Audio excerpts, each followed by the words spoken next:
Hello everyone, welcome back to medical ज्ञानी।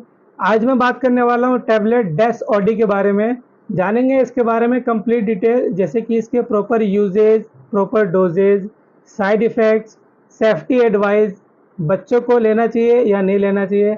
जानेंगे complete details. बने रहे मेरे साथ इस वीडियो में। तो चलिए बिना किसी टाइम को वेस्ट किए स्टार्ट करते हैं।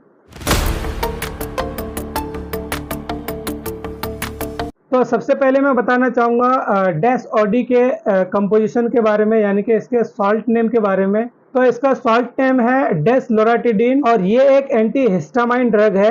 कॉमन लैंग्वेज में हम इसे एंटी एलर्जिक ड्रग कह सकते हैं। ये जो डेस लोराटिडिन टैबलेट है, ये ठीक उसी तरह से काम करता है जैसे कि लिवोसिट्रेजिन या फिर सिट्रेजिन काम करता है, लेकिन ये थोड़ा सा एडवांस और स्पेशल ड्रग है। अब हम जानते हैं ये जो डेसलोराटिडिन टैबलेट है, ये हमारी बॉडी में काम कैसे करता है। तो हमारी बॉडी के अंदर एक केमिकल मैसेंजर होता है हिस्टामाइन नाम से, उसी को ब्लॉक करने का काम करता है ये मेडिसिन। तो चलिए अब हम बात करते हैं इसके प्रॉपर यूजेस के बारे में। तो इसके प्रॉपर यूजेस में आता है, सबसे पहले ईचिंग में इस टैबलेट का इस्तेमाल किया जाता है, यानी कि खुजली में इस टैबलेट का इस्तेमाल किया जाता है। रनी नोज में इस टैबलेट का इस्तेमाल किया जाता है, यानी कि जब नाक बहता है तब इस टैबलेट का इस्तेमाल किया जाता है। वाटरी आईज, यानी कि जब आंख से पानी निकलता है तब भी इस टैबलेट का इस्तेमाल किया जाता है। स्वेलिंग ऑफ नोज, यानी कि अगर नाक में एलर्जी की वजह से सूजन आ जाता है तब भी इस टैबलेट का इस्तेमाल किया जाता है। स्नीजिंग, यानी कि छींक में भी इस टैबलेट का इस्तेमाल किया जाता है। रैशेज में भी इस टैबलेट का इस्तेमाल किया जाता है, यानी कि अगर हमारी स्किन कुछ इस तरह से हो जाए तब भी इस टैबलेट का इस्तेमाल किया जाता है।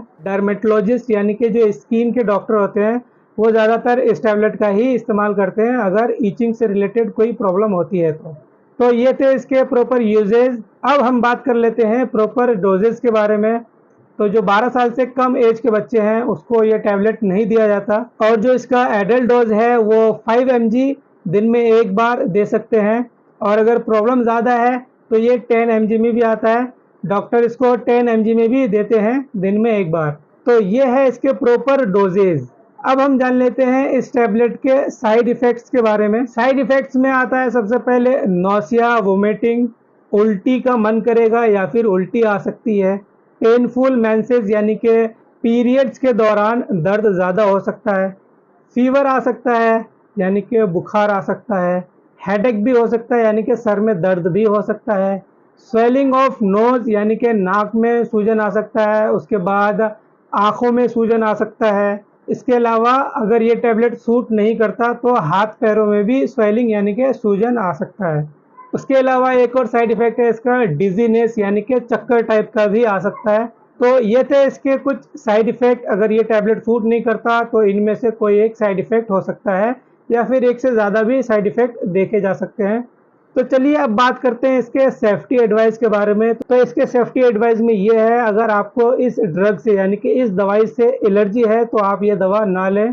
प्रेगनेंसी में इस टैबलेट का इस्तेमाल नहीं किया जाता। लैक्टेशन में इस टैबलेट का इस्तेमाल बहुत ज़्यादा ज़रूरी होने पे किया जाता है। ड्राइविंग करने के टाइम पे इस टैबलेट का इस्तेमाल नहीं किया जाता, क्योंकि इस टैबलेट का जो साइड इफ़ेक्ट है वो डिजीनेस है, यानी कि चक्कर आ सकता है। तो ड्राइविंग करने के टाइम पे इस टैबलेट का इस्तेमाल नहीं करना चाहिए। अगर किसी को कोई किडनी डिजीज़ यानी कि गुर्दे से रिलेटेड कोई बीमारी है या फिर लीवर से रिलेटेड कोई बीमारी है, तब भी इस टैबलेट को लेने से अवॉइड करना चाहिए।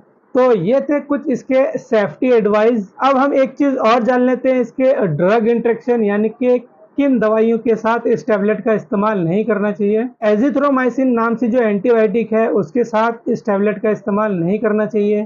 केटोकनाजोल नाम से जो मेडिसिन है उसके साथ भी इस टैबलेट का इस्तेमाल नहीं करना चाहिए। और लास्ट में मैं आप लोगों को एक इम्पॉर्टेंट बात बताना चाहूँगा कि कभी भी कोई भी एलोपैथिक मेडिसिन जो है वो सेल्फ नहीं लेना चाहिए। बिना डॉक्टर के सलाह के कोई भी दवाई नहीं लेना चाहिए। तो ये थी आज की जानकारी दोस्तों। मिलते हैं नेक्स्ट वीडियो में, तब तक के लिए बाय एंड टेक केयर।